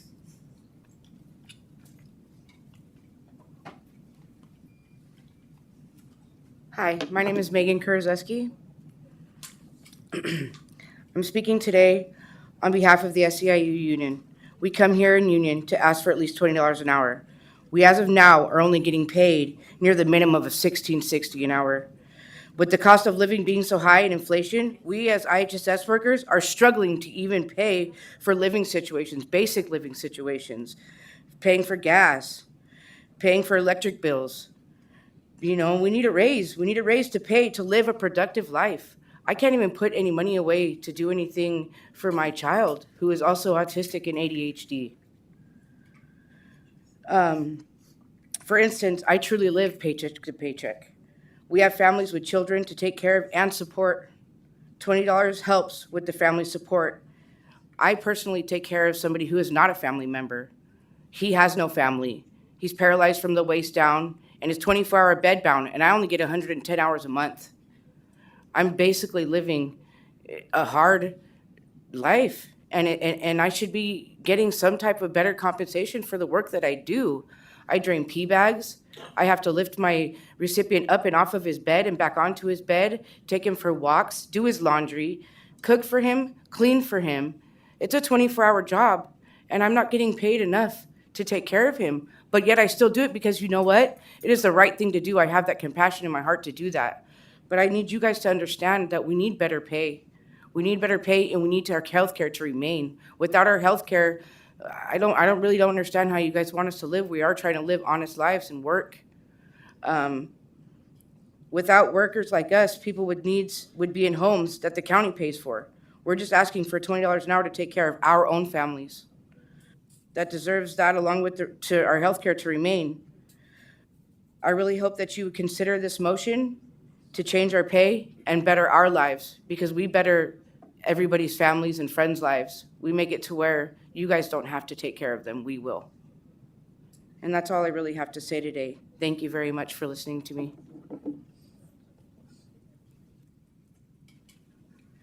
Good day, gentlemen. Good day. My condolences to the families who lost children. I lost a husband 30 years ago to a road, or on a road, that didn't have the right appropriations in Merced County. So maybe red tape can be eliminated so this doesn't take so long. I am Mary from IHSS. I'm an IHSS provider and an SEIU 2015 member. First, I'd just like to say that I understand there is a raise offer on the table. Anything under $20 an hour really does not match or come close to what the services we provide deserve. Going on to the healthcare being provided, right now I'm referencing the publicly available Fresno County proposal from the Public Authority website. According to this report, 56% of providers already qualify for Medi-Cal. That leaves another 43% not covered by Medi-Cal. That is with the current wages. Keeping in mind that for a one-person household to earn or to qualify for Medi-Cal, you can only make approximately slightly over $20,000 a year. So breaking that down to hourly wages is definitely not the 140 hours that they have in this report as an average amount that providers work. For the 140 hours that is supposed to be the average, it puts people way over the Medi-Cal limit. So what it really comes to is 11,000, according to the numbers here, because it says as of June, 25,276 providers in Fresno County. 11,000 at this pay rate will not be covered by Medi-Cal. When the pay rate goes up, there'll be less covered by Medi-Cal. Keep that in mind, please. Everyone's going to be paying a share of cost of some kind. And that comes out of our wages.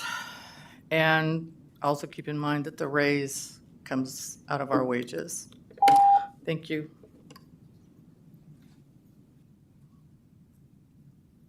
Good morning. I'm Sue Hammond. I'm an IHSS worker as well. I am here on behalf of all my coworkers.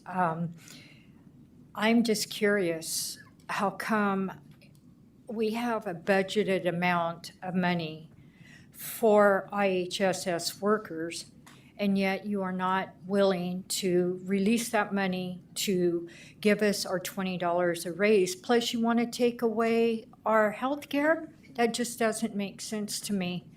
Our union has been forthcoming. They have told us that there are other options, but those options will not work for most IHSS workers. When you have a little more hours, you make, over maybe $1 more per se. I'm just giving an example. That cuts you off Medicare or Medi-Cal. Also, people trying to get on to Covered California, I believe that's what it's called. That's outrageous. They cannot spend the money. That's $300 to $500. I know when I first moved here 6 years ago, I wasn't as, I am now a senior, I'm 70 years old, but I was on on Covered California. I was paying $325 a month, and that was just for me. Can you imagine what these caregivers are going through? They're living paycheck to paycheck. They can't afford their rent. They can't afford their food. I want accountability. We all want accountability. Where is that money being allocated to, if not to IHSS? Why are you not fulfilling our contract and giving us our $20 an hour, which we dearly deserve, and we deserve to keep our health care. Think about that. We want accountability. We want to know where that money's going. Thank you. With that, we'll close the public portion. We appreciate you being here and speaking so eloquently. Thank you for that. At this time, you can take up public comment for closed session items through 14 through 18. Are there any members in the public wishing to comment on any closed session items? Seeing none, I'll close the public portion. And council, are we able to adjourn now, or do we need to reconvene after we're done with closed session? Yes, Mr. Chairman, we are not anticipating any announcements out of closed session, so if the board chooses, they may adjourn following closed session. I'll entertain a motion to adjourn following closed session. So moved. Is there a second? I'll second. All in favor signify by saying aye. Aye. We will adjourn following closed session. Thank you all.